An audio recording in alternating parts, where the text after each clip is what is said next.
안녕하세요. 한국공론포럼 박태수입니다. 삶을 위한 권력 만들기.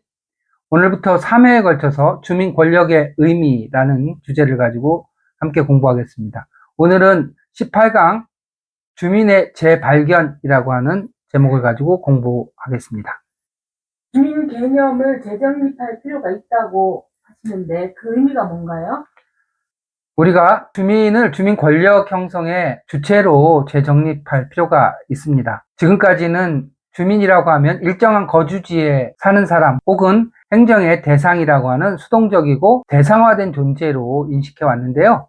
이제 주민 권력 형성의 주체라고 하는 의미가 되기 위해서는 주민 개념이라고 하는 것을 보다 더 적극적이고 실천적인 개념으로 재정립할 필요가 있는 것이죠. 주민이라고 하는 말은 어느 곳에서 살아가는 사람이라고 하는 뜻이잖아요. 그런데 이제 이것의 의미를 조금 더 구체적으로 살펴보기 위해서는 영어로 뜻을 살펴보면 좋습니다. 영어로는 resident, inhabitant, local 이렇게 세 가지 의미로 구분해서 살펴볼 수 있는데, 이 중에서 resident라고 하는 것은 일정한 장소에 사는데 법적으로 등록되어 있는 사람이라고 하는 뜻입니다. 우리가 주민등록번호 할 때 바로 그게 resident를 얘기를 하는 것이죠. 관리 대상이라고 하는 의미가 강한 것입니다. inhabitant라고 할 때는 어떤 장소에서 실제로 오래전부터 터를 잡고 생태학적으로 생물학적으로 살아온 존재라고 하는 의미가 강합니다. 그래서 inhabitant는 사람뿐만 아니라 다양한 생물들도 거주하는 공간을 표현할 때 inhabitant 이렇게 얘기를 하는 것이죠. 생물학적인 생태학적인 존재로서 사는 공간이라고 하는 뜻입니다. 로컬이라고 많이 들어보셨죠? 로컬이라고 하는 것은 센트럴에 반하는 로컬이라고 하는 지방이라고 하는 의미도 있음과 동시에 어떤 지역의 문화적인 또 공동체적인 특성을 갖고 살아가는 사람들이라고 하는 의미가 강하게 배어 있습니다. 그런데요, 주민 개념을 재정립하기 위해서는 첫 번째 전통적인 의미의 주민 개념을 먼저 살펴보고, 그리고 그런 전통적인 의미의 주민 개념이 현실적으로 잘 맞아 들어가는지 를 살펴보고, 만약에 부족하다면 어떤 내용을 더 채워야 되는지 생각을 해보면 되겠죠? 자, 전통적인 의미의 주민 개념에 대해서 생각해 봅시다. 전통적으로는 한 세 가지 정도의 의미가 있습니다. 첫 번째는 거주자라는 것이죠. 지방자치법에도 있는데요. 지방자치단체 안에 일정한 구역에서 살아가는 사람들이라고 하는 뜻이 첫 번째 의미입니다. 두 번째는 지방행정 서비스를 제공받는 권리 대상이라고 하는 의미죠. 공공시설을 이용할 권리 및 균등한 행정 혜택을 받을 대상이라고 하는 행정복지의 대상이다라고 하는 것이 두 번째 뜻입니다. 세 번째는 지방행정에 참여할 권리를 갖고 있는 사람들이라고 하는 것입니다.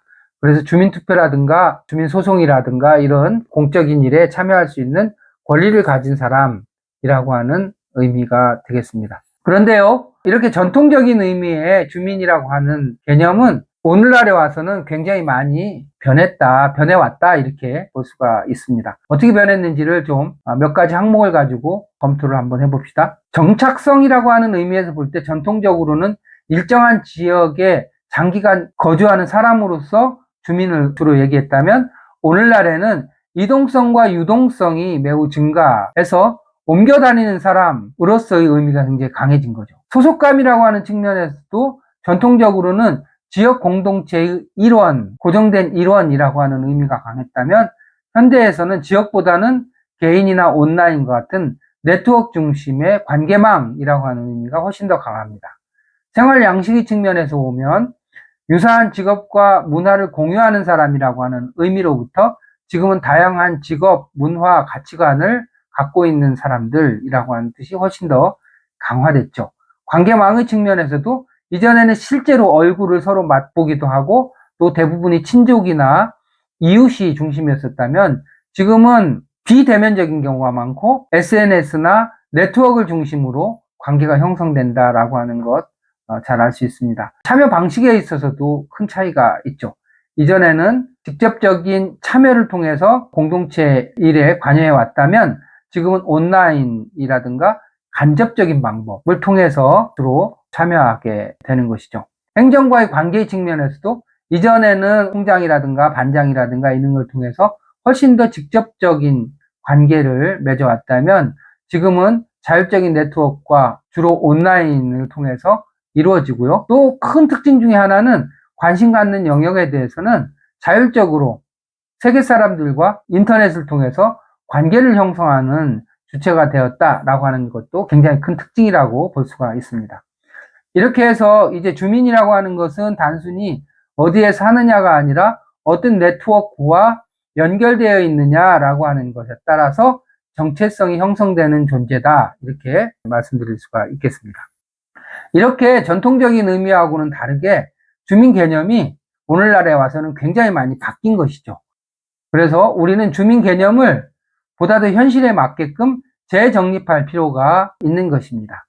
그 이유를 몇 가지 정리해서 말씀을 드리면요. 첫 번째는 기존의 장소에 기반한 좁은 개념을 훨씬 더 넘어선 것이죠. 그 다음에 행정에 의한 관리 대상이라는 의미 역시도 훨씬 넘어서 있습니다. 또 주민이라고 하는 것이 기본적으로 동질성과 유사성에 기반을 뒀던 전통적인 의미로부터 지금은 삶의 다양성과 차이를 담아낼 수 있는 개념이 되어야만 하는 것입니다. 따라서 장소를 넘어서서 공통의 관심사를 중심으로 이합집산하는 유동적 개념으로 의미가 바뀌어야 될 것입니다. 즉 자신이 직면한 삶의 문제를 참여적이고 자발적으로 해결해가는 다양성을 가진 주체라고 하는 의미로 주민이라고 하는 개념을 재정립할 필요가 있다, 이렇게 정리해서 말씀을 드릴 수가 있겠습니다. 그렇다면 주민은 국민, 시민, 대중과는 어떤 차이가 있나요? 비슷비슷한 말 같기도 하지만 쓰임새가 명확하게 다르다고 말씀드릴 수 있습니다. 국민이라는 말은 우리가 늘상 쓰는 말이잖아요. 국민이라고 하는 것은 국가를 구성하는 사람들이라고 하는 뜻입니다. 옛날에 인민이라는 말도 썼는데요. 국가를 구성하는 주체들, 국가의 구성 주체들이라고 하는 뜻이죠. 또한 국가의 법적인 정치적인 테두리 안에서 존재하는 사람들, 또 헌법과 법률이 보장하는 기본권을 함께 향유하는 사람들이라고 하는 뜻도 그 안에 담겨 있습니다. 그렇지만 주민이라고 할 때 특정한 지역과 공동체에서 구체적인 삶을 살아가는 존재들이라고 하는 개념은 국민이라고 하는 말에는 담겨 있지 않은 것이죠. 국민이라고 하는 것은 다분히 추상적인 개념, 물론 우리가 해외에 나갔을 때 또 공항에 들어왔을 때는 굉장히 구체적인 의미로 국민이라고 하는 것을 느끼지만 일반적으로 국민이라고 할 때는 그런 삶의 구체성은 담겨져 있지 않은 의미로 사용된다라고 하는 점에서 주민과는 차이가 있다, 이렇게 말씀을 드릴 수가 있겠습니다. 그 다음에 시민과는 어떤 차이가 있을까요? 시민, 시티즌십. 시민이라고 하는 것은 민주주의의 발달과 함께 만들어진 말이에요. 투표권을 행사하고 정치적 권리를 주장하고 또 정치적 권리를 향유하는 주체라고 하는 의미가 강하고요. 또 시민은 이렇게 국민이라고 하는 말처럼 집단적이지가 않아요. 시민은 한 사람 한 사람이 주인이라고 하는 의미가 굉장히 강합니다. 이렇게 시민이라고 하는 것은 권리를 쟁취하고 향유하는 개개별 주체라고 하는 의미가 굉장히 강한 반면에 이 시민이라고 하는 말 속에는 역시 지역성과 공동체의 특수성을 반영하는 말은 아닌 것이죠. 예를 들면 우리가 언론 출판 결사의 자유라고 하는 것은 시민의 권리잖아요.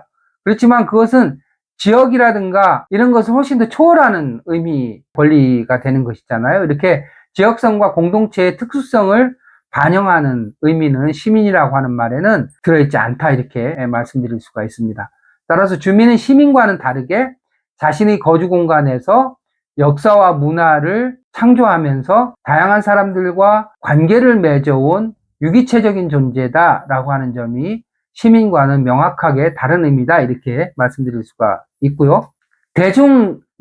대중이라고 하는 말 쓰잖아요. 대중이라는 말은 특정한 사회적 맥락 없이 익명성을 가지는 불특정 다수를 말할 때 씁니다. 우리가 이 대중이라고 하는 것은 상품사회 또 대중문화라고 하는 것이 이제 확산되면서 만들어진 말인데요.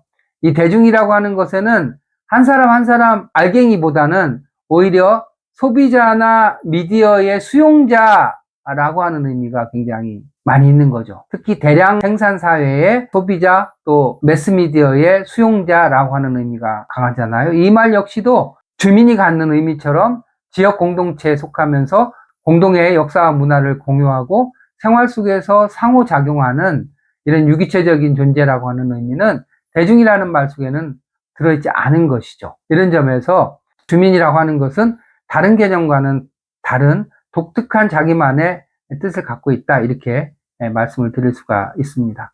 정리해서 말씀드리면 주민은 국민, 시민, 대중과는 다르게 삶의 구체성을 담고 있으면서 단순한 법적인 권리 주체가 아니라 역사와 문화를 창출하는 생산적인 존재다, 공동체적인 존재다라고 하는 의미가 그 안에 굉장히 강하게 배어 있는 개념이다, 이렇게 이해할 수가 있습니다.